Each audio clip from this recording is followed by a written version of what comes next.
Monica melangkah gontai menuju area pemakaman. Langkahnya terlihat berat dan pelan.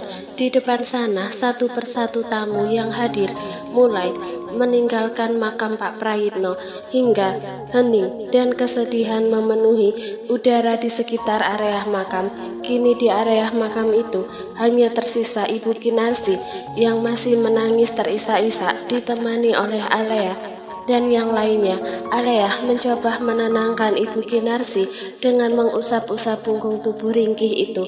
Darel berdiri tegap di samping Siren, mengusap kepala putrinya. Sementara itu Fadil, Laura, dan Mika menabur kelopak bunga mawar dan melati di atas gundukan tanah makam.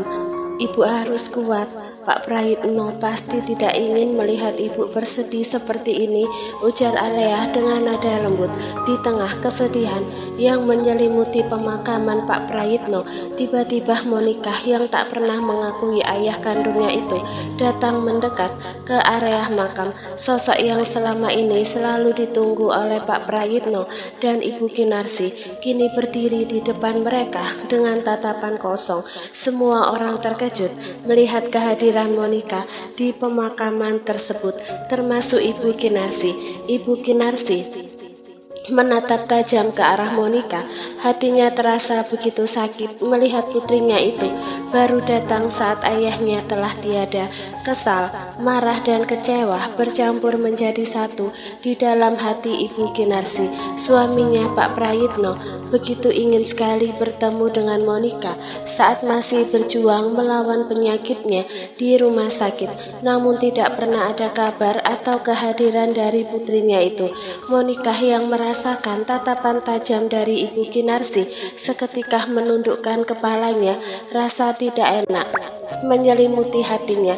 Dia tidak bisa memandang mata ibunya yang kini terlihat begitu kehilangan dan sedih.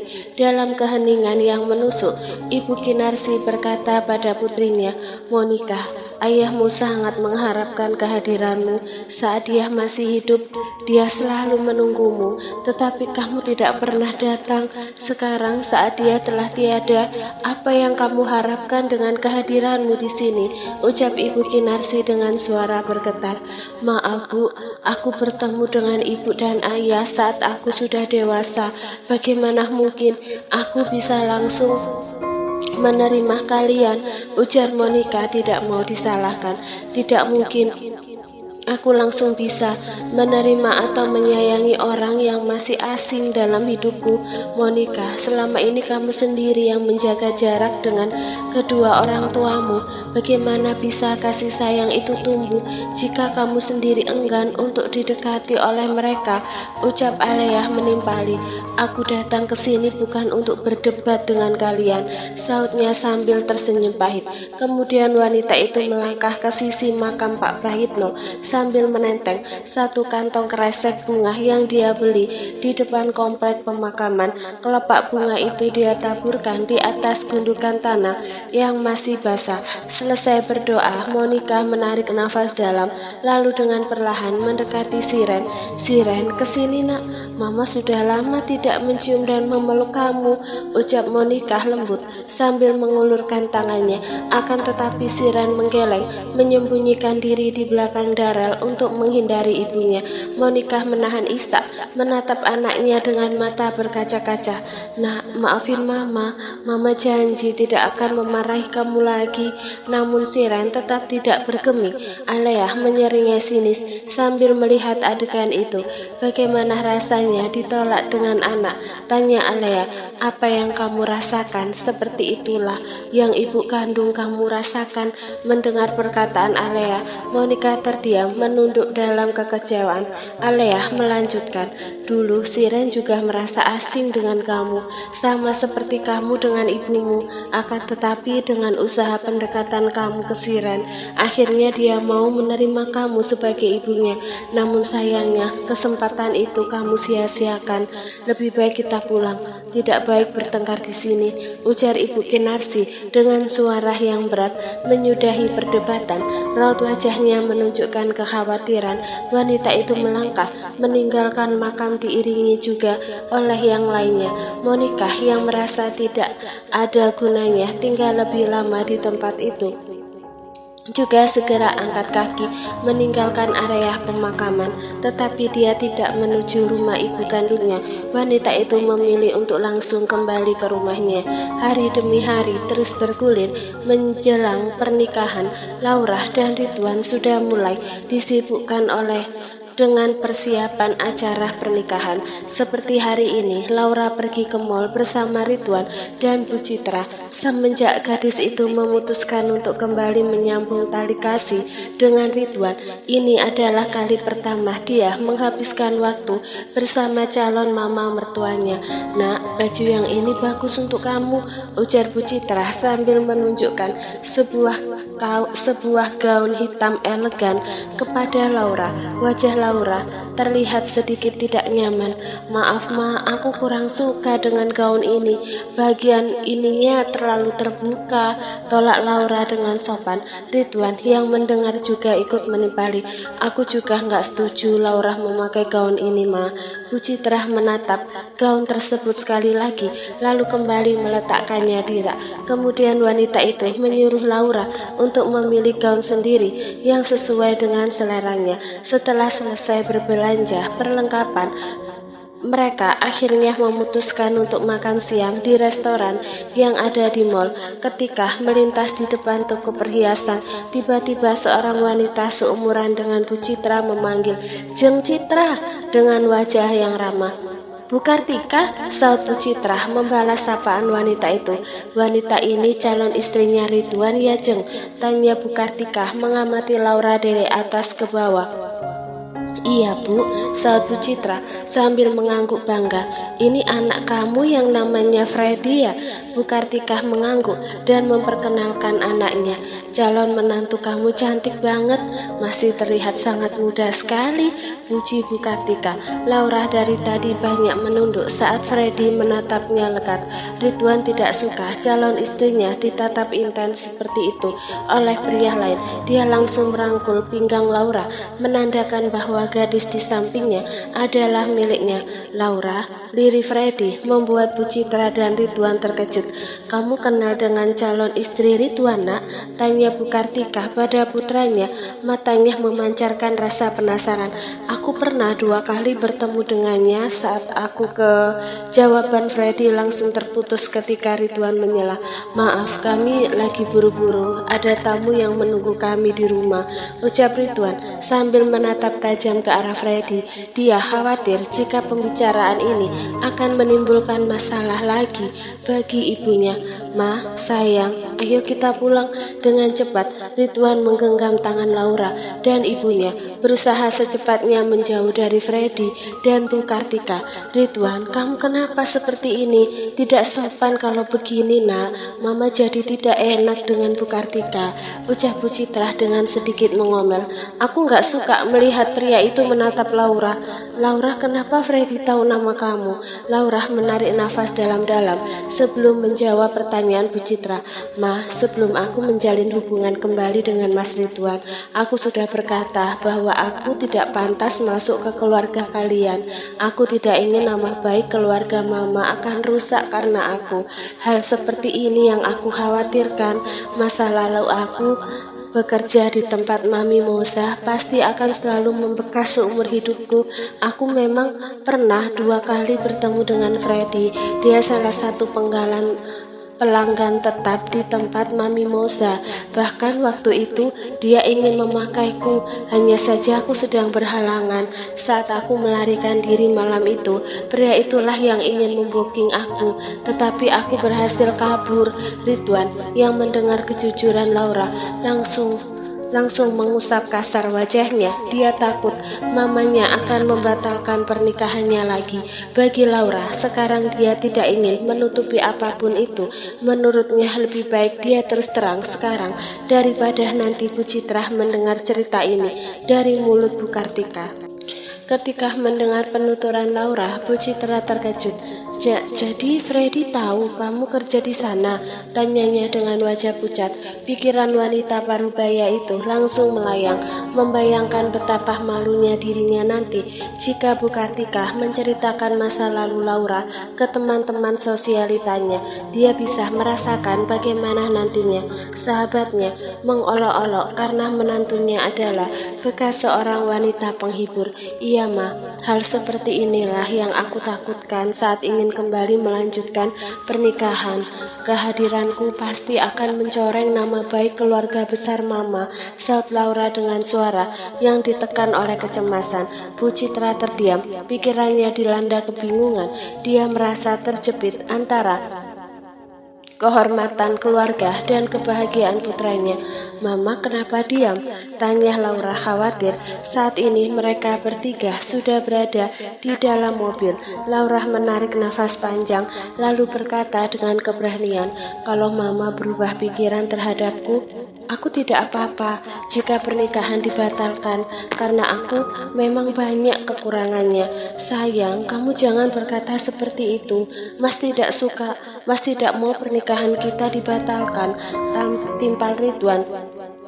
Tangannya mengepal setir mobil dengan kuat karena marah pada pria yang baru saja ditemuinya.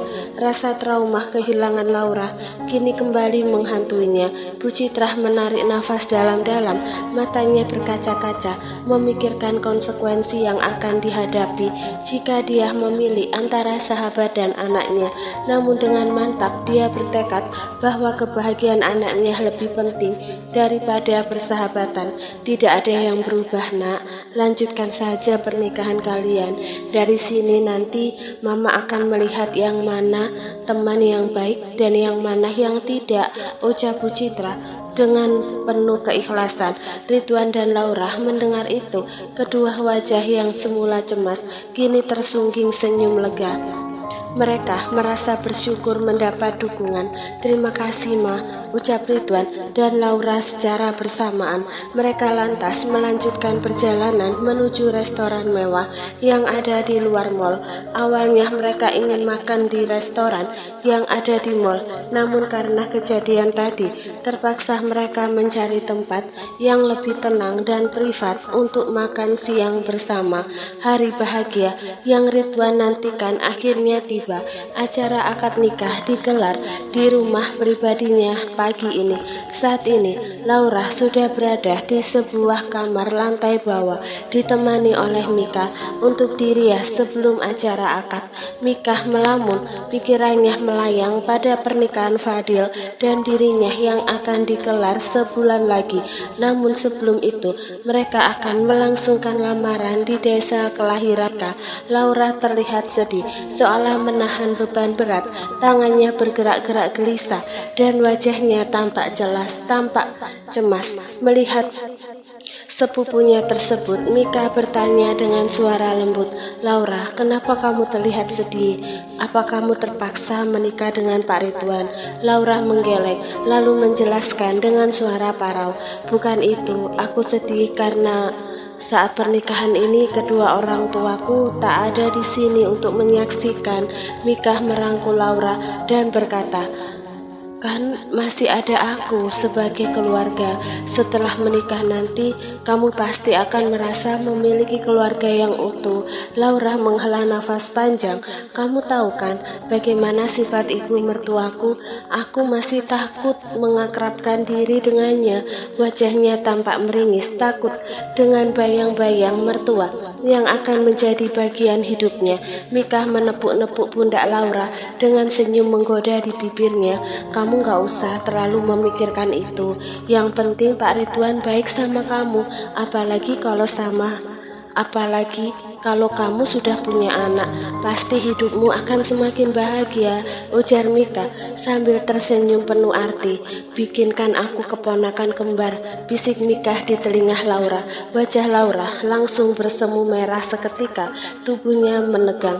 Karena malam ini merupakan malam pertamanya bersama Ridwan, rasa malu, gugup, dan harap-harap cemas bercampur aduk di dalam hati gadis itu. Di ruang tengah, para tamu undangan yang berdiri dari tetangga, keluarga, dan sahabat mereka sudah mulai berkumpul untuk menghadiri acara akad nikah. Meskipun kesederhanaan menjadi tema acara pagi ini, suasana keakraban dan kebahagiaan sangat terasa. Jam 9 pagi, mobil yang dikemudikan oleh orang tua Ridwan sudah tiba. Ridwan yang duduk di jok belakang langsung keluar dari mobil. Pria itu terlihat sangat tampan, aura kebahagiaan terpancar di wajahnya. Berbeda saat dia ingin menikah dengan Bianca waktu itu, karena dia belum mencintai wanita yang dijodohkan dengannya.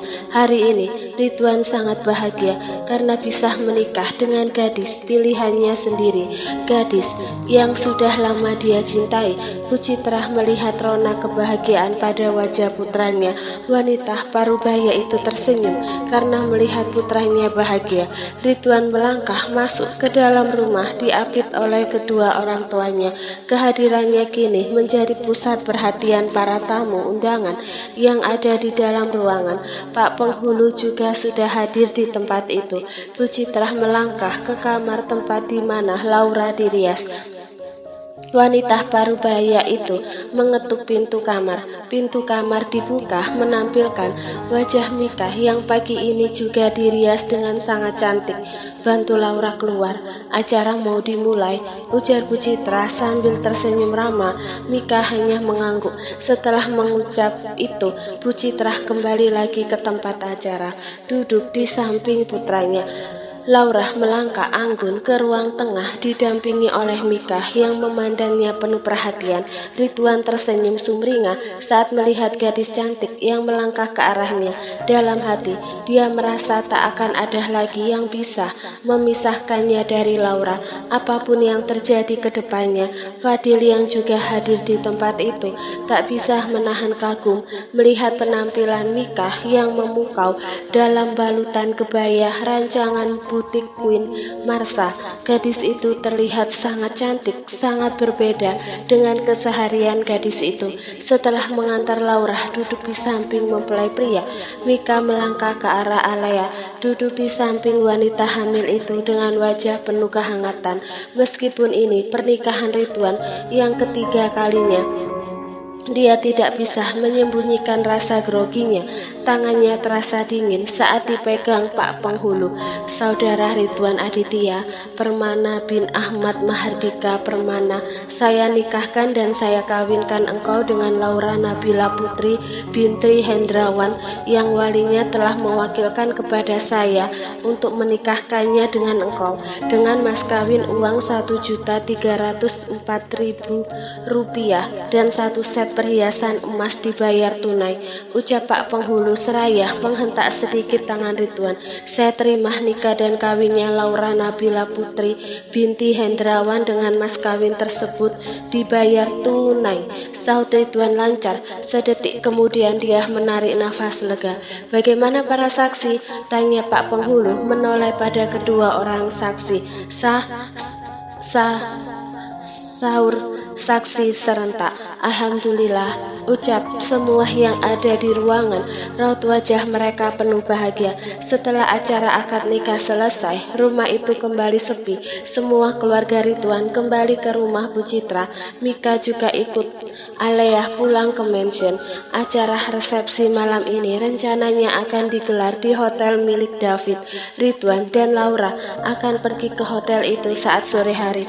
Saat ini, Laura sedang bersama Ridwan di kamar pribadi pria itu yang letaknya ada di lantai atas. Tidak ada hiasan apa-apa di dalam kamar ini karena kamar pengantin mereka ada di kamar hotel. Ridwan yang sedang duduk bersandar di kepala ranjang terkejut saat melihat istrinya keluar dari dalam kamar mandi dengan hanya menggunakan bathrobe. Hembusan mulai menerpanya saat melihat istrinya karena Laura membungkus rambut basahnya dengan handuk. Kamu kenapa mandi sayang? Tanyanya, suaranya terdengar serak dan penuh harap. Badanku gerah mas, sahut Laura lirih sambil pemandangan itu semakin memicu perasaan Ridwan dan tanpa sadar tangannya mulai berkeringat. Perasaan yang Ridwan alami kini berbeda dengan pernikahannya dengan Bianca dulu. Waktu itu meski digoda habis-habisan oleh Bianca, pria itu masih bisa menahan diri dan menolak godaannya. Namun kali ini serangan yang mendalam tak bisa ditahan oleh dirinya. Ridwan pun beranjak dari ranjang, melangkah tegap mendekati Laura.